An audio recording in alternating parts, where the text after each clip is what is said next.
The following program contains violence, disturbing imagery, nudity, and, oh my God, why are you even watching this?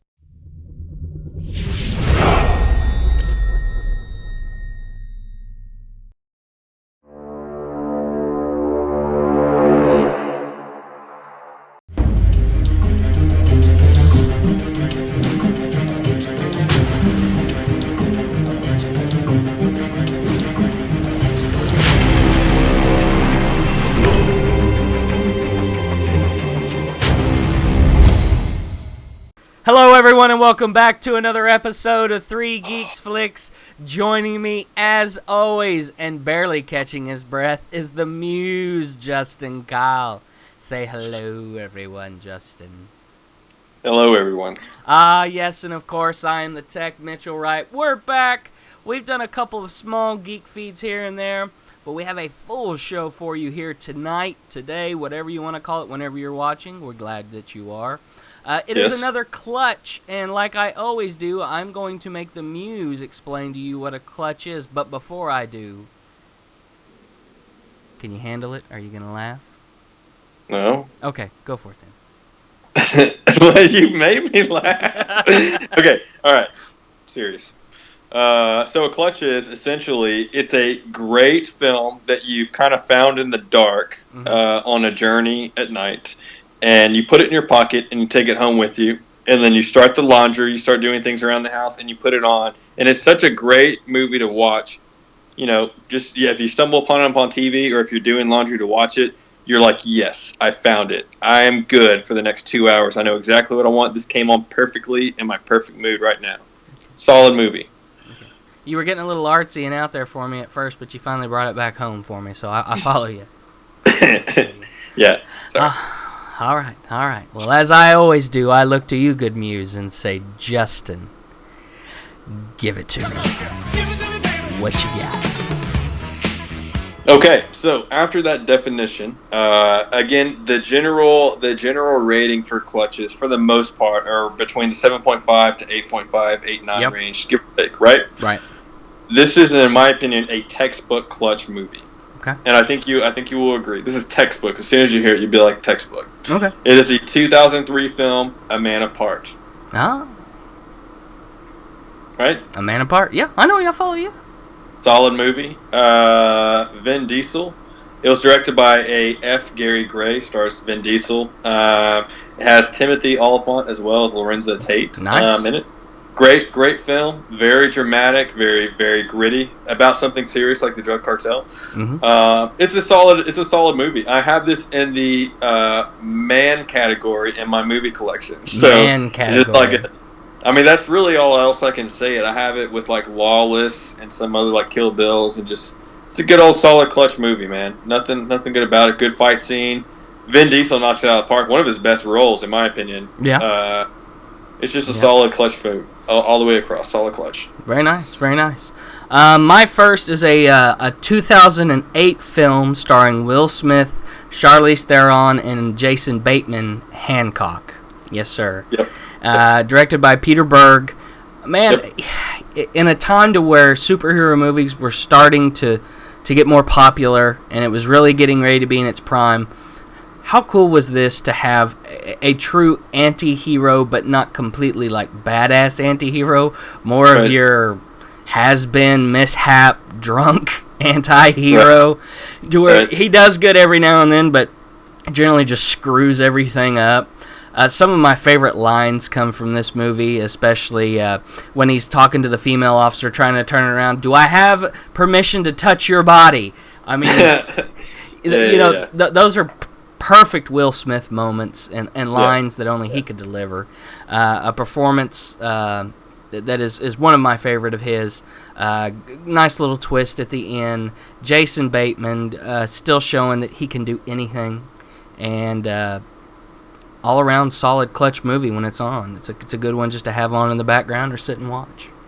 Yeah, that is a textbook clutch as well. I like it because the CGI doesn't so much hold up today. I mean, it's passable even today, but it's hilarious at points. It's action packed. Yep. The premise is pretty smart overall. I like what they did, especially with the history of that universe. and in some parts it was extremely emotional as well. Very. I really enjoyed it.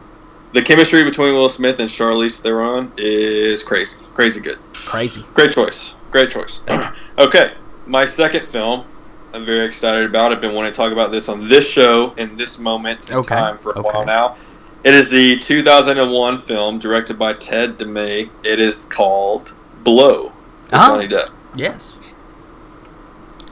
You know, it's a classic, man. If you go back and you watch this movie holds up tremendously well. Out of everyone on this list, this by far probably has the best trailer. If you go watch just the trailer itself, it starts off with the music, "Blinded by the Lights." Hence, I was singing it before the show. Right? Yeah. All-star cast: Johnny Depp. This was when Johnny Depp was the king in Hollywood. This was before he got too far out there for a lot of people's taste. Every single movie he came out with, it was like, it's a Johnny Depp film. I'm there. Yep. Absolutely. Right. This was there was a time at the peak, right? Right. Ray Liotta's in this movie. Penelope Cruz. Paul Rubens. Yep. Has some iconic scenes. Whenever they're first testing the Colombian grade and it boils up to 160, and then the guy says, "I can't feel my face." I mean, so many iconic scenes. Whenever he's arrested, my favorite part is when he's arrested, and you know what's going to happen. He goes to the bathroom, and then when he comes back, everyone's really quiet, and he figures it out. And then when the cops bust in, the spotlight shines on him, and everyone walks away. I mean, it's great filmmaking all the way across. Great film, great soundtrack. I can definitely tell you watched this movie a few times. Yep, classic. It's also a warm blanket of my teenage years, but that's another list altogether. It's another story, another day, another time. My next movie is a 2004. It is directed by Luke Greenfield. It is a comedy of when comedies were still somewhat in their prime, especially the young kind of coming-of-age comedies, like high school to, say, going to college. It's got Emile Hirsch, Elijah Cuthbert, Timothy Olyphant is also in this, and Chris Marquette, who is absolutely hilarious as Eli in The Girl Next Door. Classic. And if you haven't seen this, Emile Hirsch plays a kid that is, good student, everything, straight-laced. Girl moves in next door. Little does he know that it is the gorgeous and absolutely angel-like Elijah Cuthbert, or Elisha Cuthbert, however you want to say it. I mean, it doesn't get any better. You can keep saying it, and it won't. She was a porn star, and she was getting away from the life. And Timothy Olyphant plays the douchebag of the film, and Chris Marquette plays one of his friends. And dude, that guy talks pretty much like most of us think in any situation. And my favorite scene is that at the very end, where all those film kids are sitting there asking him questions, and he just looks at him and says, "F*** you." Yeah, that's a classic film, man. But good movie, hilarious, great humor, really kind of one of the last few comedies I can say that was just an absolute favorite of mine. So The Girl Next Door, check it out. Yeah. So that came out in 2004 is what you said? Yes, sir, it did. So I'm thinking I was 15 when that came out. I was 24. Yeah. Yeah. Great times back then. Just let y'all know how much of a difference there is. Yeah. Moving on. So anyways, my third film is a classic film. Absolute classic, I'm sure you agree. 1994 film directed by Alex Proyas, The Crow. Ah, yes, sir. Yes, sir. This is probably, not to get too morbid, but this was probably the film that Brandon Lee was destined to play, pretty much.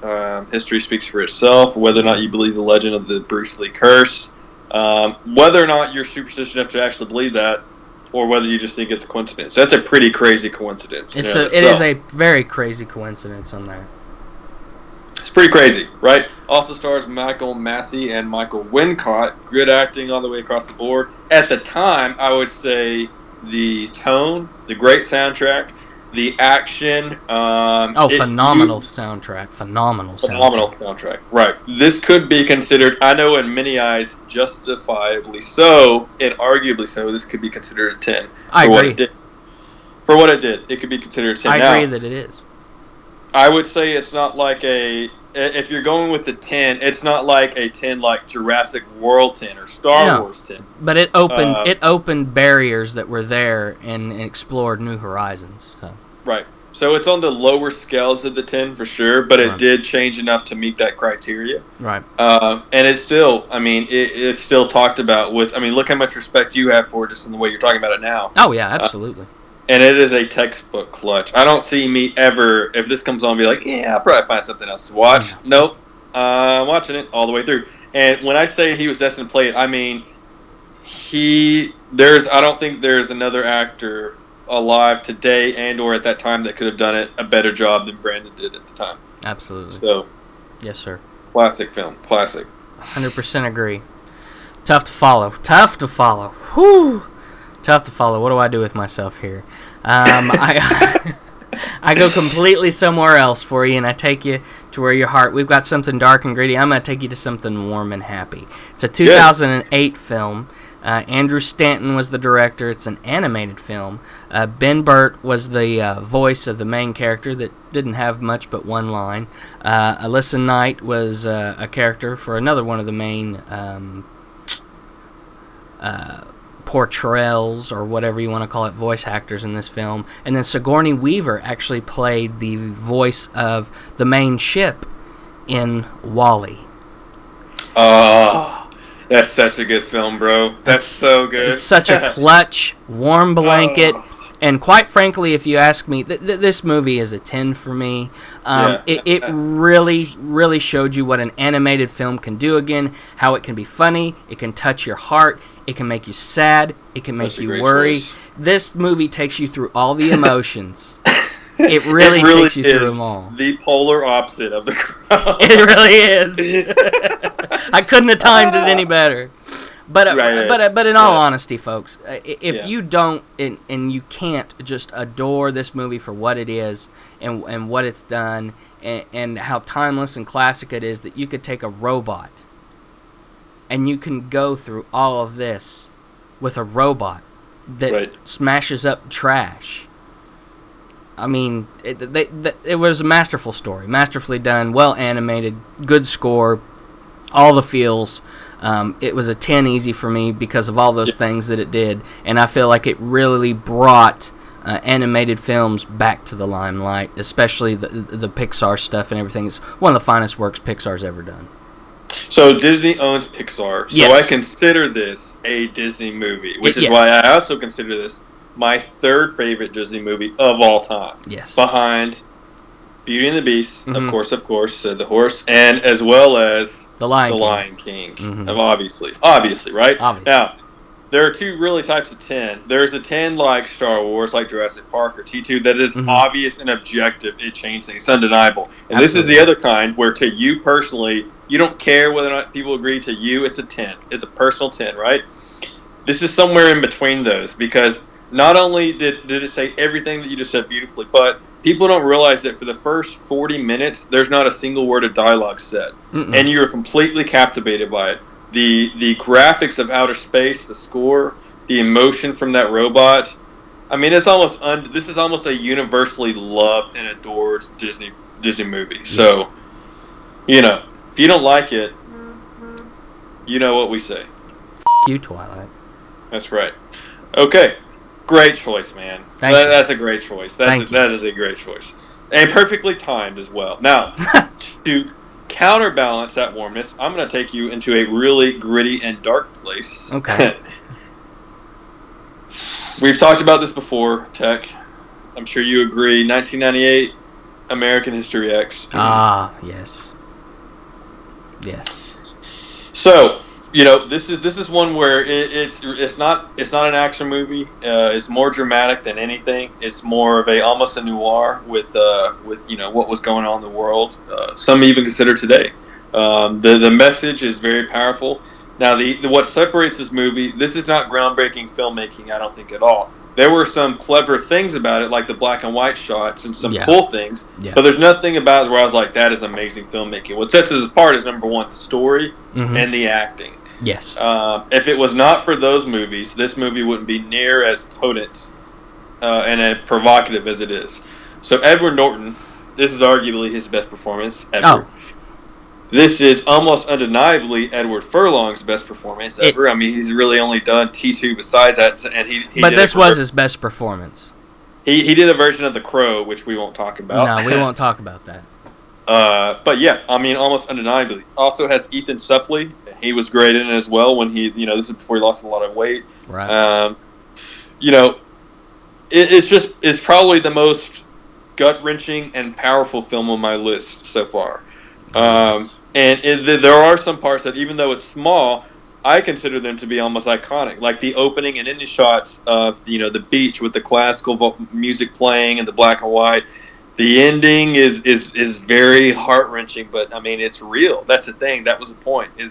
It was meant to be provocative and show a harsh mirror on the reality at that time. And for that, you got to give it applause. That's the thing. Absolutely. Sorry, I lost my lighting there for a second. I was trying to, go with the whole feel of the movie we were talking about. Right. Right. Man, a fantastic pick, fantastic film. Just thank you. I can't agree enough, and I really can't say any more than you did. I agree completely. Yeah, thank you. And so, in going with that, I'm going to completely change to it, and it's not a film that's near as strong or near as powerful, but it is a clutch film for me. It is a 2010 film. John Turtelbaum, however his name is said, Turteltaub, is the director. It is a Disney movie. It is the live-action adaptation of that has nothing to do, really, with what it was come from. It's got Nick Cage, Jay Baruchel, Alfred Molina, and Teresa Palmer in The Sorcerer's Apprentice. Now, this is where we almost thought that we were getting a spark of life back in Nick Cage. Nick Cage, but yeah. It was not a bad performance. Him and Alfred Molina did a great job. Jay was strong as the main character. I kind of identify him being that geeky guy that just can't seem to get a break in it all. And Teresa Palmer, gorgeous actress. A little bit of a crush on that one, I'm not going to lie to you. But it was a fun film. It was a decent adaptation. It's not breaking any molds. It's not breaking any barriers. But it's a good movie to sit down and just kind of watch. It's got a decent story to it. It doesn't get real weird or grandiose or odd. And solid. And one of my favorite One Republic songs, Secrets, is... That's a great song. Is in this film, and that adds a little more to it. So I'm not really going to drone on about it. It's a decent movie to watch, especially to help you out with a good hour and a half to 2 hours. The Sorcerer's Apprentice. Yeah, I mean that's ultimately what a clutch is. Yeah, absolutely, textbook. Okay, to finalize my list, me, Tech. There's got to be one that you don't have to say a lot about. I still think that this is a clutch just because I'm talking about it on our clutch list. Right. 2006, Martin Scorsese, The Departed. You don't have to say much at all. We can just end right now. All right. No, I'm going to make you say more. Okay, I'm so glad you're making this. Okay, let's start off with Jack Nicholson. Leo DiCaprio. If you know him, he wants you to call him Leo. Matt Damon, Mark Wahlberg, Martin Sheen, all-star cast, 91% on Rotten Tomatoes. Yes. Completely agree with it. Yes. Won the Best Golden Globe for Best Picture. Won the Academy Award for Best Picture, overall Best Picture, as well as Director. Yes. First Oscar for Scorsese. This was actually a remake. Most people don't know this, but this was actually a remake. Yes, it is. And boy, what an awesome flick all the way. Oh, yeah. If I had to play Save or Kill with everyone on this list, I'd have to save this one. Unfortunately, would you? I have to, man. That's the thing, and that is really the answer is fuck you, Twilight, because there's some great movies on this list. But really, let's get serious. The Departed is a classic. It's a classic. I mean, the music, Rolling Stones, right? All the way. The performances, the writing of it, the directing, the editing of it, the film editing, the brutality, the humor in it. I don't have to say anything, and it's not appropriate of me to try to say anything about how funny this is, because it's not appropriate. It's not appropriate. But it's hilarious. Just trust our word. It's hilarious. If you have not seen this movie, go get it right now and watch it. And you know what's interesting? As much as we both can agree with this, I would say that this movie is not for everyone. No, it's not. No. But if you're a subscriber of us, that means you like us enough. This is probably for you, right? Yeah. Sit down, give it a spin. You're going to enjoy. You're going to watch it again. Now, this is one of those that I wouldn't give this a 10. I probably wouldn't give it a 10. But it's definitely like a 9.5 at least. And I still consider it a clutch. In other words, if this comes on TV, awesome. I'm watching this. I'm excited. That's what a clutch is, right? Right. It comes on, you just got excited. WALL-E is an awesome clutch. I love that movie. I mean, all of them. All of these are clutches. But, again, this would have to be my mic drop of the episode if there was one. Indeed. Very nice, sir. Very impressive. I like it. All right. I've got my last one here. I don't think we've ever talked about it in the clutch. But it is a clutch in my heart, in my mind. And it is a 2000 movie. And it stars Mr. Bruce Willis, Miss Robin Wright, and Mr. Samuel L. Jackson. An M. Night Shyamalan film, Unbreakable.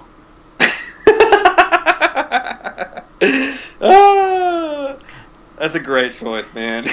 Of all the M. Night Shyamalan movies, I know this isn't your necessarily top one, but this is my top one. Given that I'm such a geek, I'm such a comic guy, I'm so much grounded in that area and that genre of film and movies and everything. As you can see behind me, this was just a fantastic twist. I love that it was the superhero movie that you did not know it was a superhero movie, and it just spoke to me on so many different levels.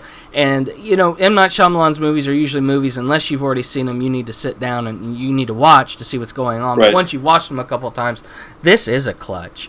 This is something that it can be on normal TV, and I'll deal with the commercials just to watch it, even though I've got the DVD in there. But just fantastic performances. Shyamalan, of course, in his prime. Bruce Willis was his boy, still is his boy. Love this film. Love Samuel L. Jackson doing something so completely different.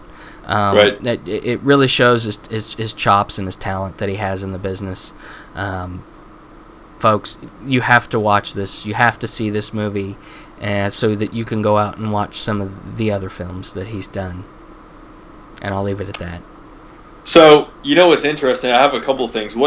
First off, what a fantastic choice. I got to applaud you. First and foremost, great choice. Second off, I watched this last night.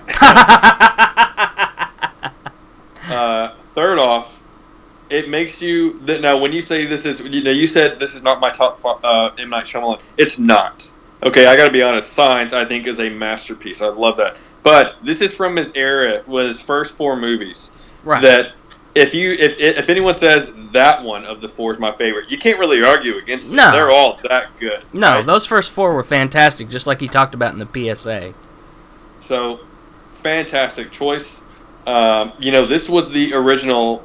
He is the original gangster of gritty superhero. Yes. I mean, this is about as gritty as you can get. Christopher Nolan doesn't really. Yes, he was the first one really to do with Batman. He was the first one to mainstream it. They took notes, man. This is he should be considered an original gangster of this genre for sure. Absolutely. And it is a tragically underappreciated superhero film for what it did moving forward. I mean, it's a great choice, man. Great choice. Thank you. Great choice. Thank you. Well, folks, all that being said, check us out on Facebook, 3 Geeks Flix. Give us a like, holler, comment, troll.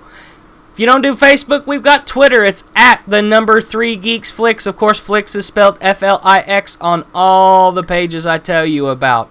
Give us a follow, holler, troll there.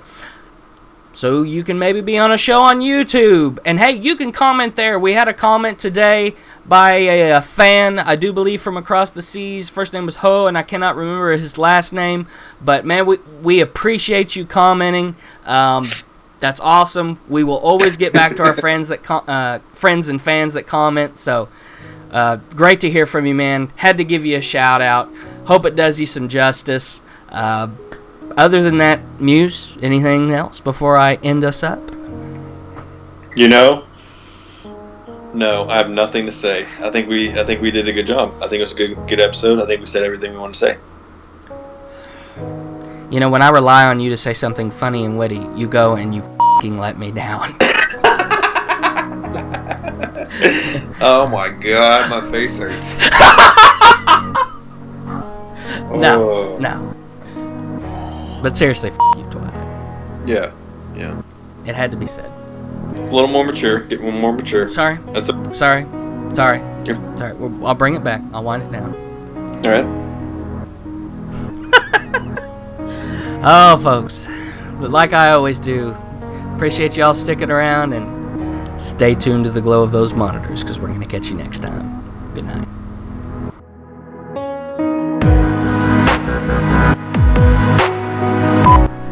Trying to get my fidget on. How's the lighting right now?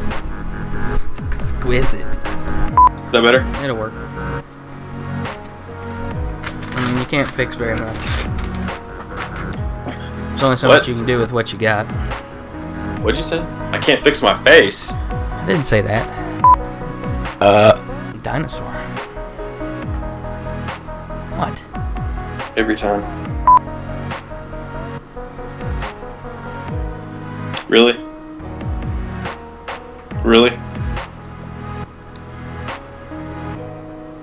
Let me tell you something. Don't you ever do that again.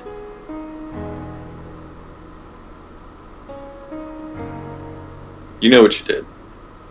If you're recording right now and you go back and you watch this, you know what you did. Texting people like that while you're taking care of business. Who wants to see that?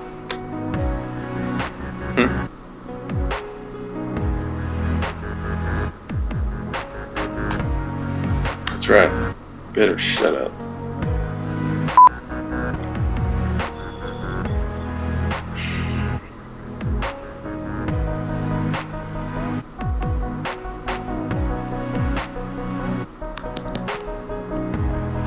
Unbelievable. A new low. Yes, I am recording. Did you like that selfie I sent you? It's the best. 5, 4, 3, 2, 1. Counting is fun.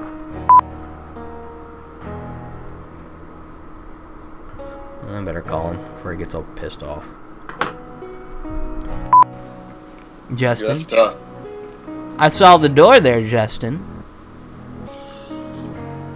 Door's good. Still green. The latch is actually closed. What's that all I got about? the three girls. I got the three girls from Split in there.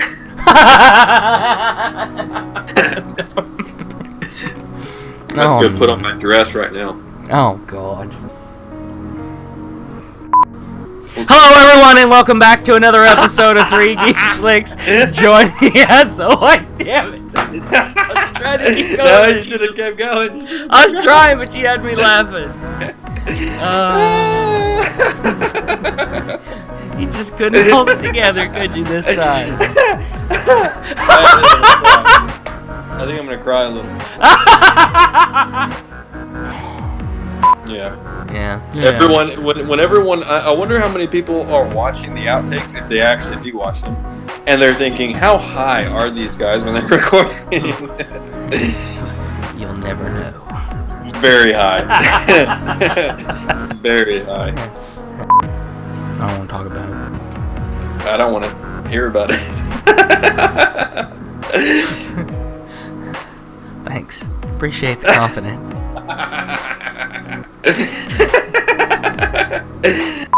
gonna be a good show. This is gonna be a good show. It's gonna be a good show. It's gonna be a good show. We haven't even started yet. We tried. I know, man. Well, I'm telling you, one day we're gonna have an entire episode of us trying to do this for like 30 minutes, and that's gonna be the show.